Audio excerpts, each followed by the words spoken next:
Welcome to Book Time with Ryan. I am Ryan, and today I will be talking about careless people. Not you, because you are careful. This is by Sarah Wynn-Williams, and it is a cautionary tale of power, greed, and lost idealism. It's a memoir. And there's a shark fin. I don't read many books like this. In fact, I probably can count on one hand the number of memoirs that I've read. And, even beyond that, biographies, autobiographies, I think that's kind of what a memoir is, but I don't really read biographies either. I often don't care too much about people, with some exceptions, including an upcoming read that I've started today, which I'm not going to tell you about. I'm just gonna present it at some point. But this was on my radar because my wife brought it up. She said, "I want you to read a book. Did you hear about this book? It's about Facebook, and it's called Careless People." I thought she was commenting on my approach to Facebook, which I'll get into, but it wasn't. It was this other book, and apparently there's been some litigation involved with this that I really haven't been paying attention to, and Facebook really wanted to block Sarah Wynn-Williams from being able to talk about this book. But they didn't block me, so I'm going to talk about it because I read it. And I am a Facebook user, a reluctant Facebook user, and I will tell you why. I joined Facebook probably in 2005, and it was still the Facebook at that point. I think it had recently expanded to my college. I joined it because somebody that I was about to start dating was on it, and I had rejected it for so long. I joined it, and the rest is history. I've gotten in fights with people since then. I really, at this point, I don't like Facebook. I wish, I have considered getting rid of it. And I think there's two things really holding me back from getting rid of it. One, the pictures that I have loaded and the way they're organized. If there was an easy way to just pull that off real quick, maybe there is. If there is, let me know. I would have done it. But it's a major reason. It's just that's where I put pictures, and it's also where I talk to some people. I've called the herd a number of times and really whittled down my friends to a little over 100, maybe 200, maybe between 100 and 200, but it was in the thousands at one point. And I really just, at this point, I'm so frustrated with it. It's so much lying. There's so much trash on there. Not for my friends, but I just see all these posts. There's no moderation in any way with the dumbness, the stupidity of the things that you see on there now. I mean, I don't know how many times I see something about Musk adopting children and from destitute women, just like all the time. It's all AI generated fake stuff.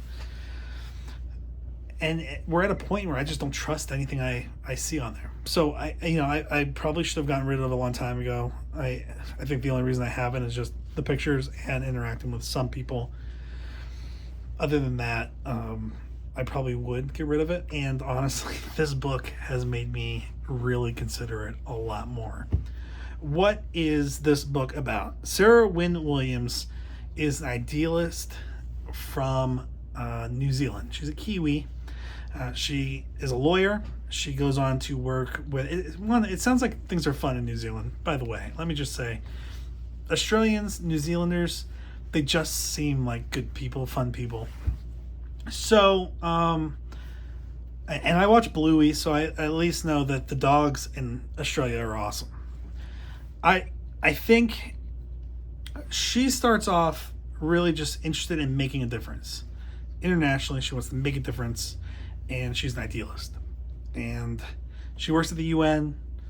She eventually makes her way to the United States, and I think works with the New Zealand embassy. Whatever it is, she eventually finds her way to Facebook. She sees Facebook. This is fairly early, not as early as I got on, but I'm sure. I don't even know if I may be older than her.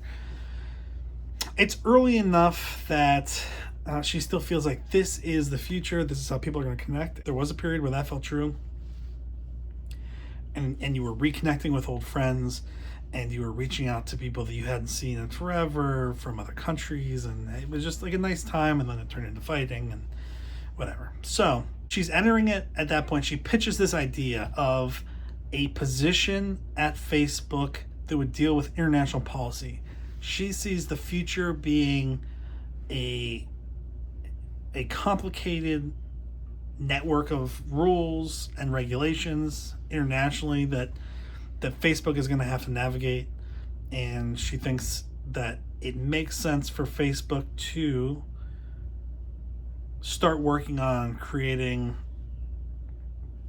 an identity that can work well with these other groups, that can liaise with different governments to figure out what kind of restrictions there are, how they can work with them, just a cooperative kind of approach to navigating varying regulations.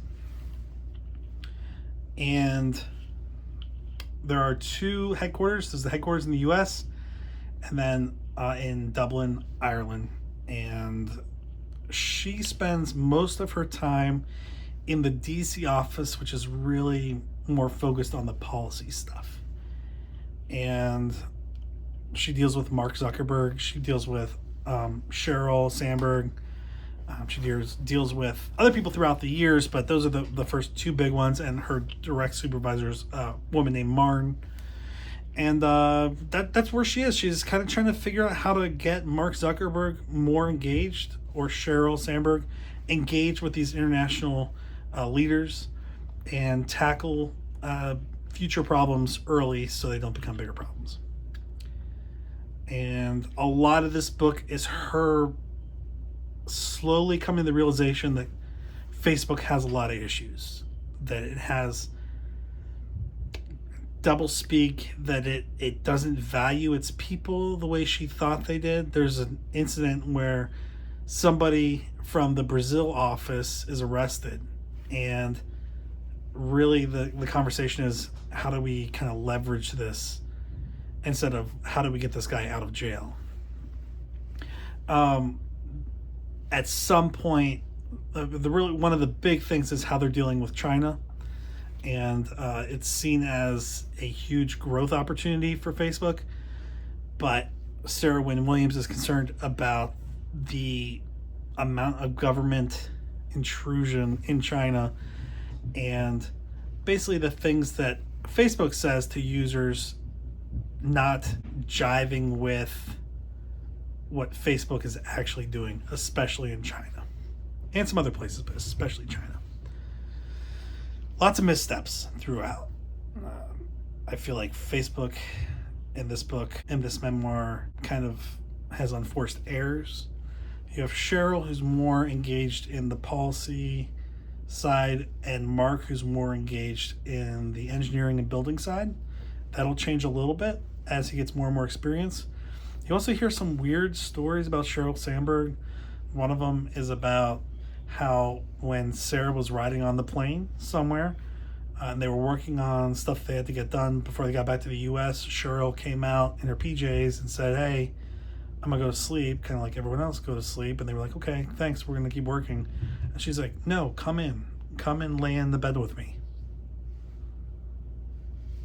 I will just say, I'm 41 years old. I've been working since college. I have never had a supervisor say, "Come sleep in my bed with me." I don't think that's normal. It doesn't look good.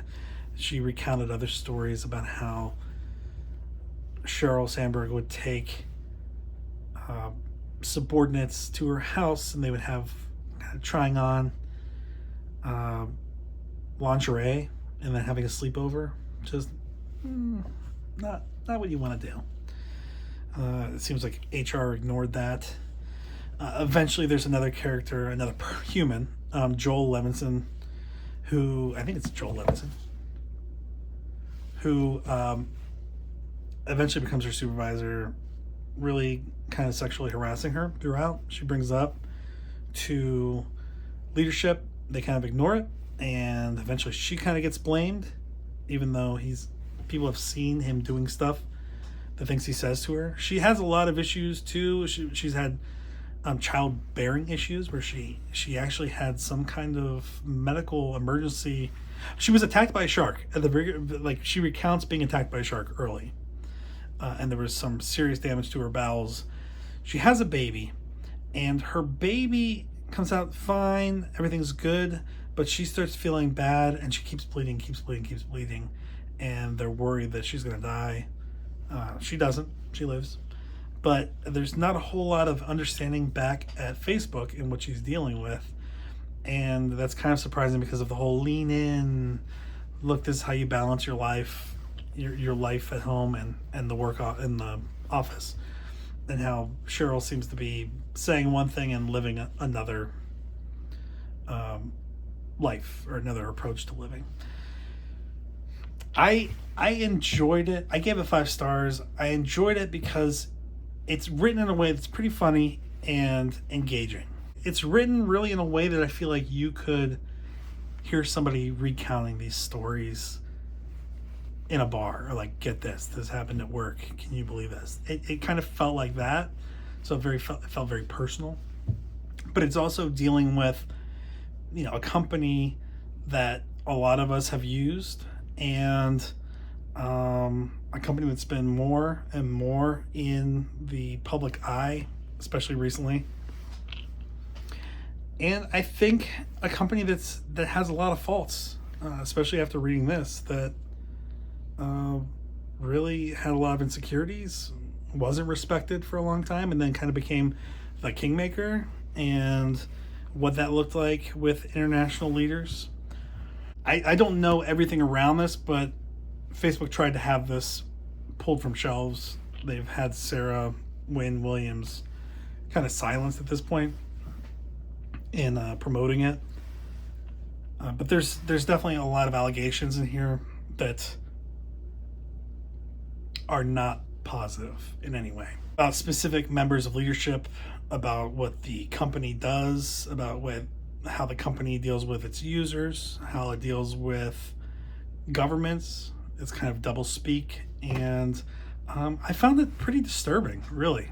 After I read it, I was like, yeah, I may want to close down my Facebook account, and I still may do that. I don't enjoy Facebook. I don't enjoy it anymore. And this book has really kind of solidified that for me.